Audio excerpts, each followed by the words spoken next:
ザメインフューチャービギンズライトアフタージェネレーションなのだ。This video is an audio overview generated by Google NotebookLM based on a post I, Quiet Beef, Mok-Guiyuu in Japanese, published on my blog Quiet Beef in December 22nd, 2021, titled The Ugly Ones at That Workplace. At the time, I had the misfortune of having to deal with a group of Japanese expatriates in the US who are quintessential pieces of scum-possessing personalities that are clearly atrocious from melicaly, ethical, and social standpoints in the US.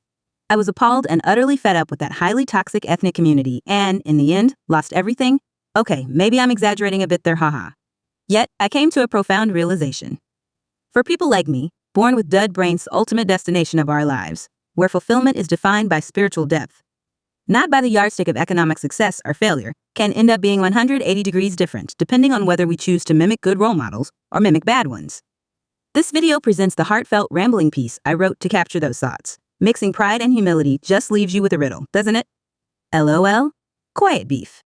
So imagine spending your entire childhood basically carefully building a human mask. Right. You study every smile, every nod, like every subtle shift in tone of the people around you. You're treating casual social interaction like this staggeringly complex math equation that you just have to solve to survive the school day. Yeah, exhausting. It really is.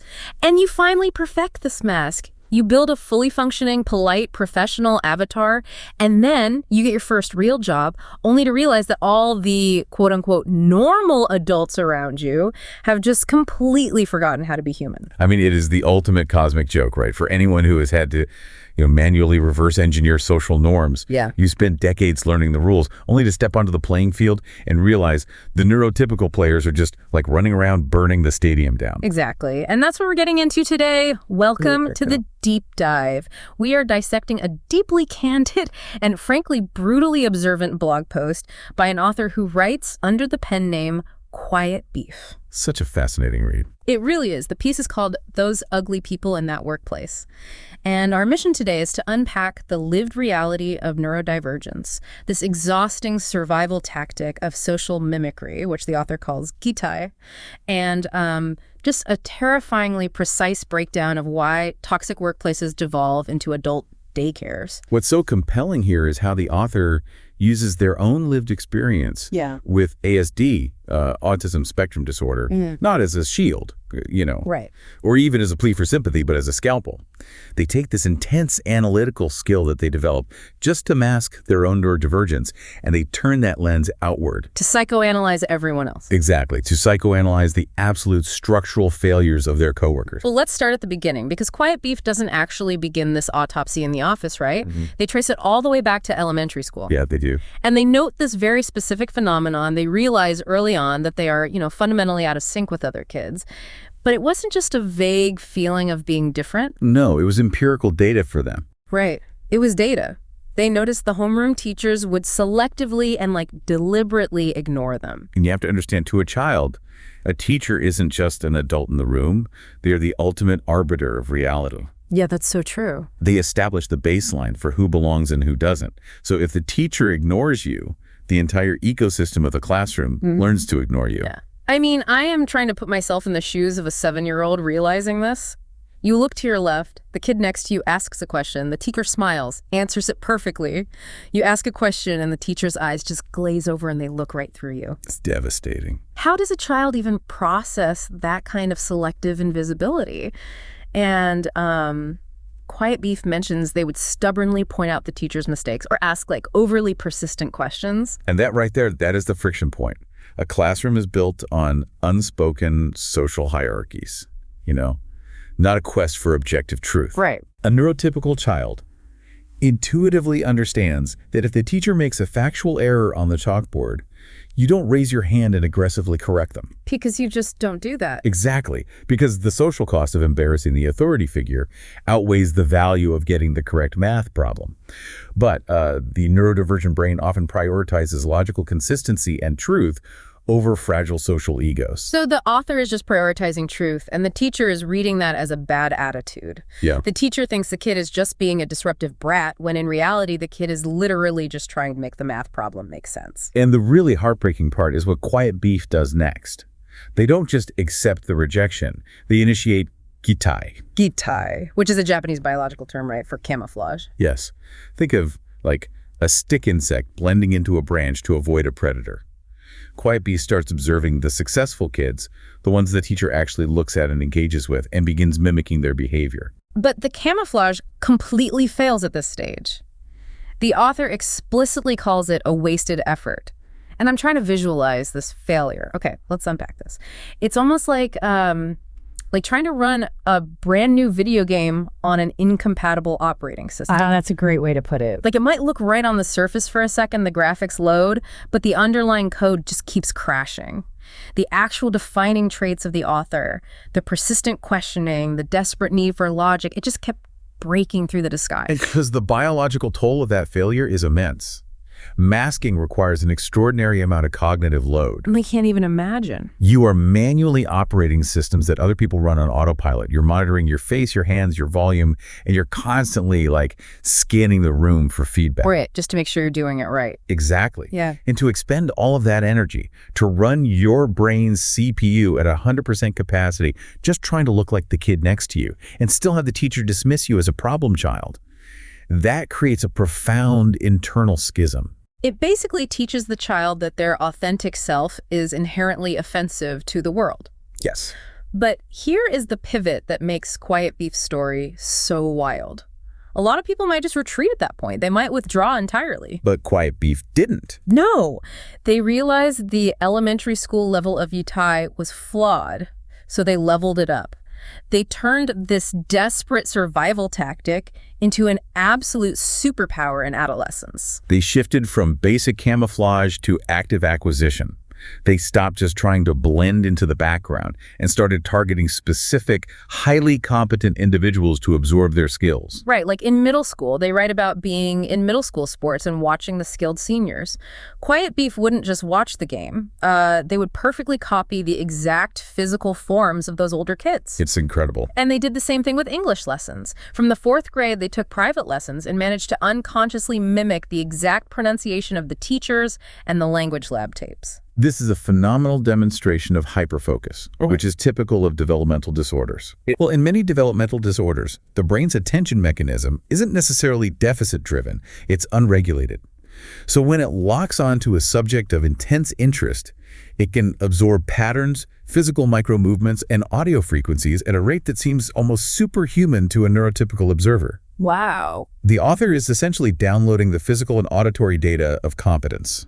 Okay, but physical form and pronunciation are tangible things, right? You can see a stance, you can hear a vowel. Where it gets terrifyingly complex is when Quiet Beef starts applying this hyperfocus to the invisible stuff. Empathy. Yes, empathy, good beads.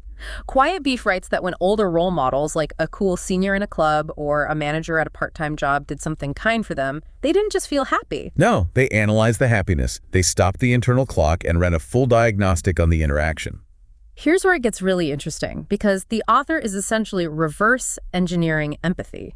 It's like they're building a database of human kindness to deploy later. That's exactly what they're doing. I mean, I want to linger on this because it's staggering. When someone does you a favor, the normal response is gratitude, right? The interaction just ends there. Sure. But Quiet Beef is taking that favor, dissecting why those specific words and actions triggered a feeling of comfort, categorizing it, and then storing it in a database to deploy on someone else in the future. They are building a synthetic empathy engine. Which really forces us to ask what empathy actually is. Oh, that's a deep question. Right.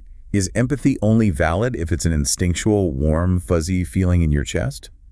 Or is empathy defined by the outcome, the act of providing comfort to another human being?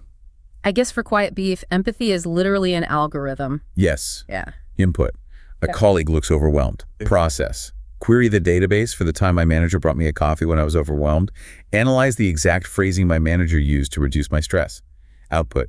Buy coffee. Repeat phrasing. It sounds kind of sociopathic if you strip away the context, but it's the exact opposite. Completely the opposite. A sociopath mimics empathy to manipulate and extract value. Quiet Beef is mimicking empathy to connect, to provide value, and to overcome their extreme innate shyness. Exactly. They intentionally use this database of mimicked behaviors to act like the complete opposite of their natural self. They ultimately constructed what they call a third-rate normal person. A third-rate normal person. The self-deprecation there is just... It reveals that the imposter syndrome never leaves. Yeah. Even when the algorithm works perfectly, even when they are navigating complex social waters with grace, they know they are running an emulation. They are acutely aware of the machinery whirring beneath the surface of their own skin. And machinery can pick up viruses if you aren't careful. Yeah. Quiet Beef is very transparent about the fact that during puberty, their mimicry sponge soaked up some toxic waste. That's true. They started copying bad behaviors from rougher seniors, but they managed to install a firewall. They drew a hard internal line telling themselves, don't go past this. And the existence of that firewall proves that the core consciousness of the author remained intact. They were directing the mimicry, not just being swept away by it. They were actively curating the personality they were building. Though we should probably warn you guys listening that Quiet Beef's firewall allows for some pretty intense defense mechanisms. Very intense. They openly admit to having a dark streak. They cite this piece of advice from their grandfather, and I have to quote it directly because it's just so jarring. Quote, "It's okay to crush the eyeballs of someone who does nasty things directly to you," end quote. I mean, that is a brutally uncompromising moral framework. Right. It removes any illusion that Quiet Beef is a passive victim in all of this. It establishes them as a narrator who is hypersensitive, highly observant, deeply analytical, and perfectly willing to go to war if the social contract is violated. Which is the perfect primer for the main event of this text. You take this individual, someone who has spent every waking hour of their life painstakingly studying how to be a decent, functioning human being. And you drop them into a workplace where all social rules have been abandoned. Exactly. The workplace. It's an environment that would short-circuit anyone. Mm-hmm. But for someone who relies on analyzing social patterns to survive, it is pure chaos. So the company is a satirical stand-in the author calls Sojinkan Inbiju Inc., which is a fake TV company. And the way Quiet Beef describes their coworkers is nothing short of literary assassination. It's brutal. They call them talent, real estate, accident properties. The coworkers are notoriously mean to newcomers. They discriminate openly. They are consumed by gossip. And despite being older adults, they lack even the most basic discipline. But the author doesn't just settle for calling them names, which is what's so fascinating. They use that hyper-focused lens to diagnose the exact structural failure of the coworker's behavior. Right. They start listing these clinical observations. They note the coworkers exhibit borderline intelligence behavior. They highlight an inability to verbalize desires in a socially acceptable way. And then they point to an inability to use explanatory language, blaming it on a thin cerebral cortex that prevents them from controlling their temper in public. That phrase is so specific. It is. And I need to understand the biological reality of this metaphor. What does a thin cerebral cortex actually mean in the context of adults throwing temper tantrums in an office? So Quiet Beef is metaphorically referencing the prefrontal cortex, which is the area of the brain responsible for executive function. Okay. This is your impulse control center. It's the handbrake on your emotional engine. When you feel a sudden surge of anger because, say, the printer jammed, the amygdala fires up the emotion, but the prefrontal cortex steps in and says, do not scream at the printer. You are in a professional environment. So Quiet Beef is arguing that these coworkers literally do not have the hardware to apply the brakes. The emotion fires, and it immediately translates into action without passing through the filter of social acceptability. Precisely. And that ties directly into the author's point about explanatory language. Explanatory language is the bridge between internal frustration and external resolution. Can you give an example? Sure. If a neurotypical adult is overwhelmed with the workload, they use explanatory language. They say, I have too many projects and I need an extension. They verbalize the problem to seek a solution. But if you lack that language, what happens? You just boil over. You regress. If you cannot explain why you are upset, the frustration morphs into generalized hostility. You lash out at the newcomer. You gossip about the person who got promoted. You engage in petty bullying. Wow. Because you don't have the cognitive vocabulary to actually dismantle the source of your stress. You just leak toxic waste onto everyone around you. It sounds less like an office and more like a chaotic adult daycare where everyone has just forgotten the rules of society. That's exactly what it is. And Quiet Beef makes a massive leap here. Based on their own experience teaching private lessons, they state they are 99% sure these coworkers suffer from undiagnosed brain-derived disabilities. It's a very provocative claim. They are stripping away the idea of malice and replacing it with neurological incompetence. They are saying these people aren't just choosing to be cruel, their brains are fundamentally misfiring, and they lack the self-awareness to even realize it. The lack of self-awareness is the crucial difference here, I think. Quiet Beef knows exactly how their own brain misfires. They have a manual for it. Yes, they wrote the manual. Right. But these coworkers are driving a car with no steering wheel and screaming at the road for curving. And Quiet Beef doesn't just sit in the passenger seat and take notes. They actually force a confrontation. Which completely violates the prime directive of camouflage. Usually when you are masking, you avoid direct conflict that might draw attention to yourself. But the anger overrides the camouflage here. Right before leaving this job, Quiet Beef corners the most universally mocked coworker in the office. Oh, this scene is so tense. It really is. This is a guy everyone openly calls stupid. Quiet Beef nicknames him Gamaguchi-Bakaya, meaning wallet idiot. And Quiet Beef asks him, point blank, have you ever been told you have a developmental disorder? It is a verbal grenade. Yeah. You are asking someone to fundamentally question the architecture of their own reality. And the reaction is chilling. A coworker doesn't get defensive. He doesn't ask for examples. He just shakes his head and starts repeating, that's impossible. There's no way. He just loops those phrases over and over without offering a single logical defense. Yeah, he just short circuits. And Quiet Beef uses this incredibly vivid, dark analogy to describe how pitiful this looked. The hostess analogy. Yes, the author says it looked as pathetic as a man who gives his entire 17 million yen life savings to a wicked hostess at a club, believing they are going to buy a house together. He shows up the next day and discovers the hostess didn't just steal his money, she emptied the store's register and ran off with a male host. And the man is just left standing there, stripped of absolutely everything, muttering, there's no way, there's no way. The denial of reality is absolute. What's fascinating here is the psychology of that denial. It's profound. Yeah. Quiet Beef brings in a concept from the sociologist Shinji Miedai, the automatic language machine. Break that down for me. How does an automatic language machine function in a conversation like this? It functions as an impenetrable shield. Real communication requires vulnerability, right? Right. If Gamaguchi-Bakaya were truly communicating, he would have to take Quiet Beef's question, internalize it, measure it against his life experiences, and formulate a genuine response. That process might lead to the realization that, yes, something is wrong with him, which is why everyone treats him terribly. Which would shatter his ego completely. Precisely. So the brain refuses to engage. Instead, it triggers the automatic language machine. It dispenses pre-programmed words that's impossible not to convey information, but to fill the air. Like acoustic foam. Exactly like acoustic foam. The words absorb the threat so the brain doesn't have to process the trauma of the question. He is literally using words to stop himself from thinking. But here is the massive twist in the narrative. As Quiet Beef is watching this coworker loop like a broken record, the anger suddenly shifts into a horrifying realization. Quiet Beef is looking in a mirror. The ultimate irony of the autopsy. The surgeon realizes the corpse has their same DNA. Quiet Beef recognizes that this repetitive, self-questioning speech pattern, this looping denial, is a core symptom of ASD. They realize that they share the exact same underlying neurodivergent traits as this coworker they utterly despise. They are in the same boat. The only distinguishing factor, in Quiet Beef's estimation, is a slight difference in processing power. Meaning IQ. Yeah, Quiet Beef has a slightly higher IQ, which allowed them to successfully synthesize the camouflage. They could study the neurotypical world and adapt. Gamaguchi-Bakaya lacked the processing power to build a mask, leaving his raw, unedited dysfunction exposed to the world. It's a terrifying thought. Quiet Beef is basically saying, if I hadn't spent 30 years exhaustingly reverse engineering human kindness and forcing myself to mimic it, I would be this exact person. I would be the wallet idiot. But that realization forces a much larger sociological question. What's that? If the underlying brain structure is similar, why did Quiet Beef's mimicry lead them to become a polite, functional person who values empathy, while the coworker's behavior devolved into a toxic swamp?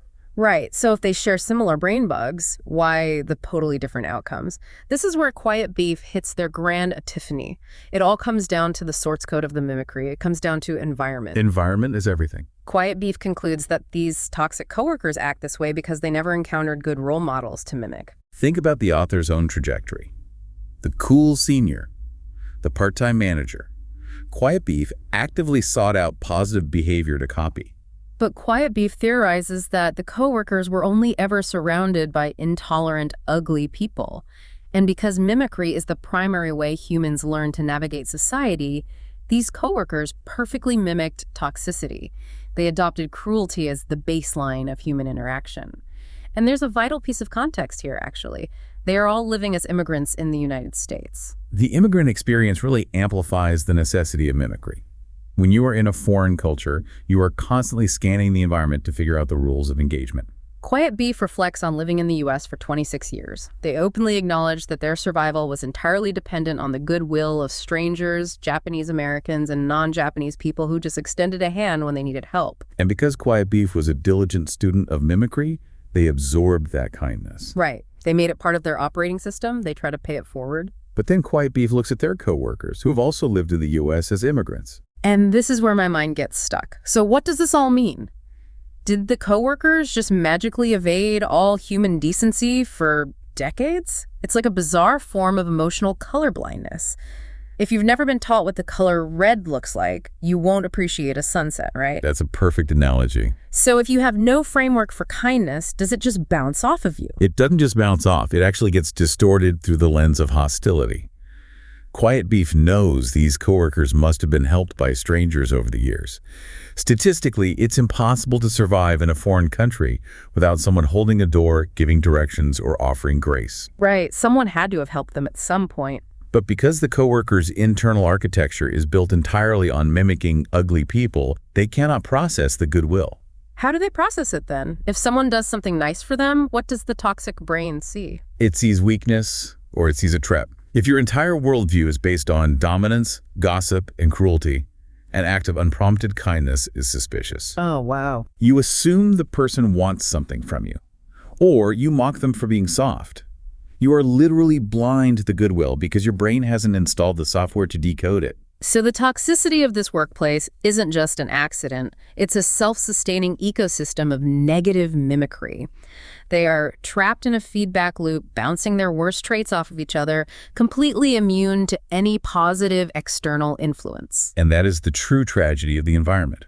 Mimicry is a survival mechanism, but it is morally agnostic. It will perfectly replicate whatever you feed it. Garbage in, garbage out.